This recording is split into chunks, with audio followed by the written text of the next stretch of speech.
Hi, everybody. My name is Robert Hackett. I'm a reporter at Fortune Magazine.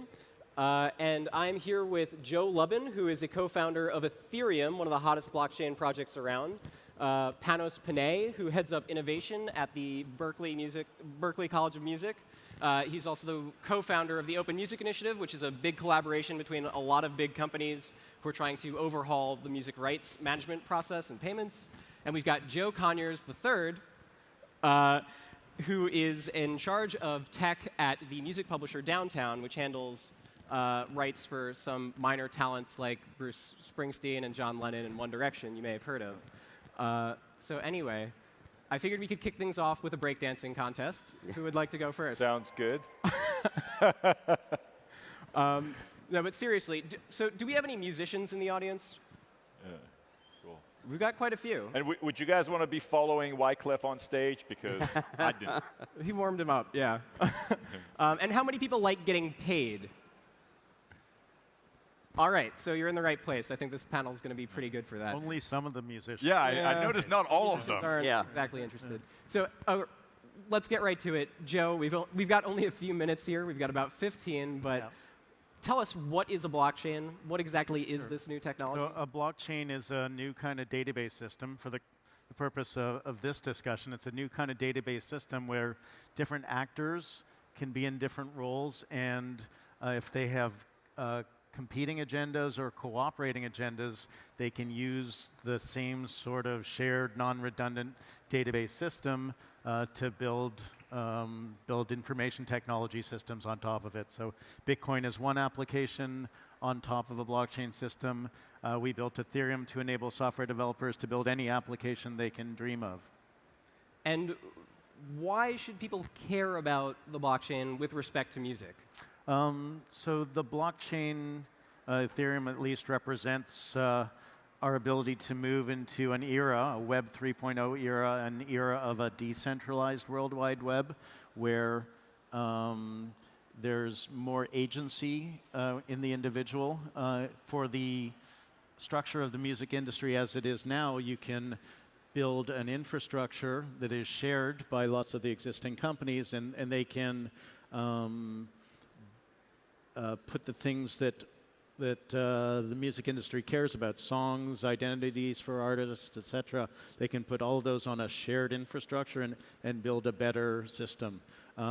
We at our company Consensus are building a system called UJO, UJO Music, which is an adjacent music industry construct where we're attempting to enable artists to upload themselves, sort of like Bandcamp, but also upload their content, attach usage policies to that content, enable different kinds of users to buy licenses in real time, to pay the artists in real time, to have that value split amongst all the collaborators on the project, and upon that shared infrastructure for rights management, basically, we're building a social and business network on top of that.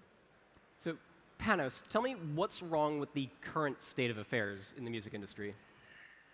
Where do you start? We have 15 minutes, right? Well, you have an industry where most of its current constructs are based not even on the past century, but the century before that. So language that we use, like mechanical rights, for example, stem from the late 19th century, right? So you have an industry where in the last 20 years, you've moved from largely ownership to access, from physical to digital. And whereas we also tend to talk a lot about the changes that are happening on the consumption side of music, we also forget that tremendous changes have happened with respect to the way that music is being created, right? So there's multiple contributors often to a new piece of music. And when you look at the entire supply chain, if you will, of the music industry, from creator to consumer, a global hit, depending on any of the numbers that you read, could have as many as several 100,000 lines of different ways of earning money. And between the person who's consuming the music and the person who's making the music, there can be as many as 50 different intermediaries. All this is money that needs to flow through all these people and ultimately be distributed to what is multiple owners. So this tremendous complexity is really leading to, at the end of the day, a lot of money not being distributed to the rightful owners, or a lot of, frankly, a lack of accountability with respect to who is owed what, a lot of lack of transparency. So certainly we feel that technologies like blockchain can dramatically revolutionize both the identification of owners. We can help the industry get ahead of issues such as the proliferation of remixes and mashups and so forth, and big questions that arise in terms of who is the owner of that and how do you compensate for it. So we feel that we have the opportunity to get the pendulum to swing a bit away from the big content providers, if you will, and more towards the side of the creator when it comes to compensation. You know, you look at the top 5 companies as listed in the U.S. stock exchange, right? And depending on the day, it's Apple, Google, Facebook, Microsoft, Amazon, and you know, collectively they're worth trillions of dollars. But I would say none of them, with the exception perhaps of Amazon right now, are really into the business of funding and financing content creation in any meaningful part of their business. Well, at the same time, you know, you've seen a lot of that money flow away from traditional companies that have been supporting the creative process. So we feel that there's an opportunity now to realign some of that financial value. Yeah, we definitely need to increase the market cap of musicians, get them up there with Apple. Joe, what do you see as the opportunity for blockchain in the music industry? So we've got an existing music business that is completely Byzantine and has contracts that have been written from the 50s, 60s, 70s, and beyond that have incredibly complex and hard to track scenarios. With blockchain, you can write that all to an immutable ledger, and throughout an artist's career, you can kind of take from one company to another. As today, a lot of musicians won't spend their entire life with one label like they may have in the previous years. You can take the licenses done with a label or with a music publisher from the first label to the next label and so on, which can prevent a whole sort of you know, accounting challenges, but also risky challenges. For example, if you were to do a car commercial with your previous publisher and you try to get a new car commercial, if you didn't know that the past publisher had done an exclusive for 2 years, you can end up in some hot water, legal and also reputationally. Mm-hmm. So writing that to an immutable ledger means more security for both sides, and you know, just adds to that trust layer. Payments are probably a long ways off in terms of using Bitcoin or something to pay artists, other than for projects like you, Joe, where it's going directly to the creator themselves. You know, the amount of data that is transmitting and streaming is monumental, and real-time payments on that actually have a lot of complexity that I don't think blockchain will do. But I do think the opportunity there is in rights management as well. So taking all the different compositions in the world, putting them into you know, many or a few databases where you can't, if you do lie about what you represent, so say I represent 5% of a Wyclef song. He doesn't know that. I just made that up today. But if I put that into a blockchain, I'd basically be perjuring myself in public. And quite often we're dealing with split disputes, especially in hip-hop, to be honest. And it can take years and years to figure out. If we had a immutable ledger, when people were either acting as bad actors, we would have a public record of that. Whereas today, we see all sorts of shenanigans around people saying they have 10% instead of 5%. And that really hurts the creator because they can't get their music used by in a car commercial or something. We just had an instance of a song that was used by a very big brand, and the brand can't pay any of the writers now because the splits are now adding up to 105%. And this is a notoriously complicated song. It has 10 odd writers. They have, you know, each of them probably collectively now have about 20 publishers. Each of those publishers have their own partners in other territories. So if you look at the global picture, it's incredibly complicated. And for us to manage this across all these different databases that's not an immutable record becomes almost impossible. So boiling it down, I think we can all agree that one of the biggest problems, if not the biggest problem, is that the music industry is not artist-centric. It's platform-centric. It's business person-centric. The vast bulk of the value that's being extracted from the industry is being extracted by people who are not the content creators. And so if we build a world in which the artist has direct access to the consumers in a decentralized architecture where the artist has identity and reputation, we can move into a world where we remove many of the intermediaries or at least shrink the roles of the intermediaries. Intermediation is a great and necessary thing when it adds value to a transaction, when it reduces friction, when it reduces costs. But we need a decentralized, radically free market architecture like a blockchain in order to determine the appropriate price discovery mechanism for the value of that intermediation, and building an adjacent music industry with identity and artists at the core, building it bottom up. I think we'll be able to do that. Yeah, and to build a bit on that point, the music industry has traditionally been a closed system industry. And where you have closed systems, eventually you have lack of innovation because you don't have the ability for new entrants to come into that system and develop new products and new applications, unlike, say, open environments where innovation is a state of being, if you will. So if you look at the history of the music industry over the last 2 decades, if you're a venture capitalist and somebody comes and says, hi, I have a new music startup, chances are, up until recently, your first reaction was, good luck, right?